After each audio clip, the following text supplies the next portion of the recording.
Baik, selamat siang, sore, malam, dan juga pagi. Eh Perkenalkan nama aku Galang Imam dengan NPM akhir ke 1079, asalku dari Bandar Lampung.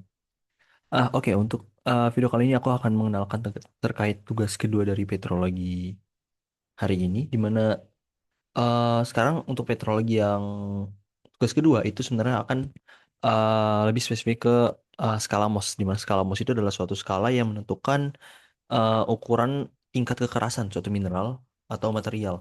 Jadi sebenarnya ini bisa dipakai untuk mineral dan juga material juga yang sebenarnya diciptakan oleh ahli geologi dari Jerman sendiri, ini Friedrich Moos. Oke. Nah, pokoknya strukturnya gimana? Struktur dari skala Mohs ini intinya itu tuh bakal ada sekitar 10 material atau sekitar 1 sampai 10 lah. Yang dimana diri itu memiliki eh, kekerasan absolut yang berbeda-beda. Yang dimana kalau yang paling atas satu satu itu tuh kekerasannya lebih ringan, kekerasan yang paling ringan hingga ke bawah itu kekerasannya makin bertambah. Jadi yang paling bawah itu paling yang nomor 10 itu paling keras gitu. Nah, oke, kita akan lanjut ke sebenarnya ada 4 pilar karakteristik skala Mohs sendiri yang bakal aku bagi informasi ke kalian. Di mana yang pertama itu adalah definisi kekerasan mineral. Lalu yang kedua itu adalah sifat skala relatifnya, yang dimana seharusnya ini kualitatif ya, karena emang ukuran kekerasan. Terus ada juga urutan 10 referensi standar mineral. Lalu ada juga metode pengujian dari cara cara melakukan pengujian dengan skala Mohs ini sendiri itu gimana gitu.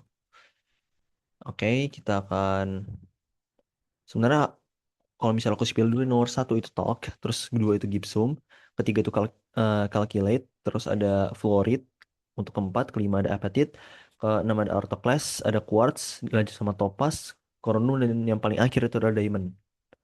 Yang at least yang paling kerasnya itu di diamond, dan yang paling ringan itu di talk. Oke, jadi untuk empat uh, karakteristik utama, yang pertama itu tuh si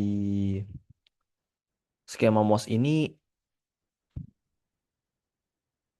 eh dia ini adalah suatu skema yang menganalisis kekerasan dari mineral sendiri. Sehingga eh, pilar pertama atau karakteristik utama dari ada skema MOS ini adalah untuk mendefinisikan kekerasan mineral itu sendiri. Yang mana kekerasan dari mineral ini sendiri itu spesifik, itu pasti berbeda-beda antar mineral.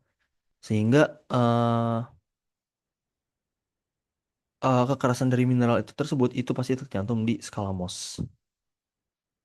Yang dimana sebenarnya kalau kita cari intinya di skala MOS itu tuh bukan bukan sepenuhnya kekerasan, maksudnya bukan benar-benar sepenuhnya menganalisis kekerasan dari mineral ini, tapi lebih ke kemampuan permukaan mineral ini untuk menahan tekanan fisik dari benda-benda lain seperti menggoresnya, seperti itu. Oke, yang kedua itu adalah dia adalah skala yang kuantitatif,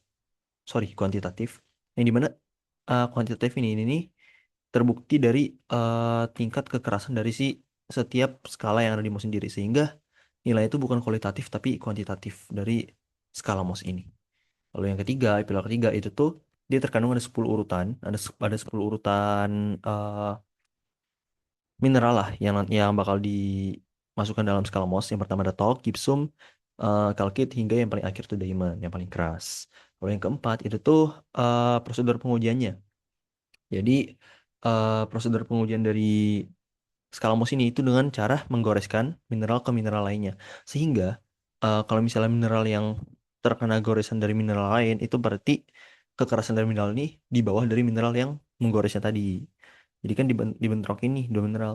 Mineral yang kena goresan atau bubuknya atau mengeluarkan bubuk dari mineral itu. Ya akhirnya mineral tersebut yang tadinya keluar bubuk itu nanti bakal dijadikan mineral yang lebih yang lebih lunak daripada mineral yang menggoresnya, kayak gitu. Oke, kita langsung masuk aja ke kasus-kasusnya. Yang pertama ada kasus pertama, yakni jelaskan fakta bahwa meskipun selisih angka MOS dari korundum ke intan itu hanya satu angka, namun secara kekerasan absolut, intan tuh hampir 4 kali lebih keras daripada korundum.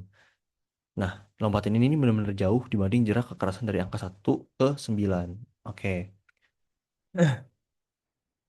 jadi memang kalau misalnya kita lihat eh, di skala dari eh, skala MOS tadi. Corundum sama si diamond tuh cuman selisih satu angka. Skala 9 juga skala 10. Cuman absolut dari kekerasan dari si diamond ini lebih keras.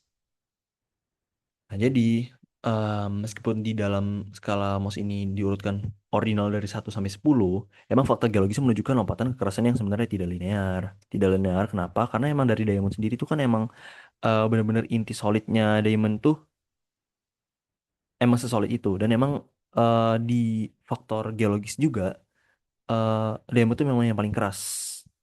Jadi lompatan jauh yang ada antara diamond dan juga corundum dan itu tidak dimasukkan dan itu hanya beda satu ordinal di sistem atau di skala MOS, itu memang menandakan eh antar jarak dari skala MOS itu tuh itu sebenarnya tidak linear atau tidak apa ya istilahnya tidak logis seperti itulah. Jadi antara 1 sampai 2 pun sebenarnya kalau antara 1 sampai 2 itu sebenarnya bukan kita bisa mengasumsikan itu dekat. Bisa aja dari 1 sampai 2 kekerasannya itu beda jauh juga. Jadi memang di faktor geologis pun emang kekerasan dari si diamond itu emang tidak linear, tidak dekat lah sama corundum seperti itu. Terus soal kedua itu kasus alat bantu lapangan. Bagaimana para geolog mengestimasi kekerasan mineral di lapangan jika tidak membawa kotak mineral standar MOS? Jelaskan estimasi nilai kekerasan menggunakan benda sehari-hari.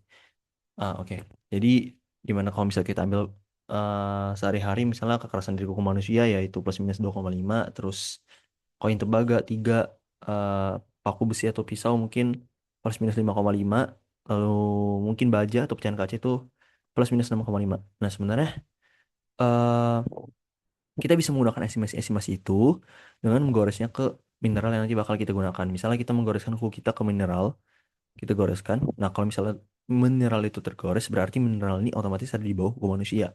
Sehingga udah pasti itu di bawah plus minus 2,5 mos. Seperti itu. Jadi sebenarnya simpel aja. Kalau misalnya kita ada alat-alat yang bisa membantu, itu alangkah baiknya kita pakai alat-alat tersebut yang udah kita tahu skala mosnya, lalu kita goreskan ke mineralnya. Sehingga kalau misalnya mineral itu tergores, berarti dia ini di bawah. Seperti itu. Kalau misalnya tidak digores, berarti dia di atas dari perbandingan tersebut. Oke, segitu aja dari aku untuk tugas kedua. Terima kasih.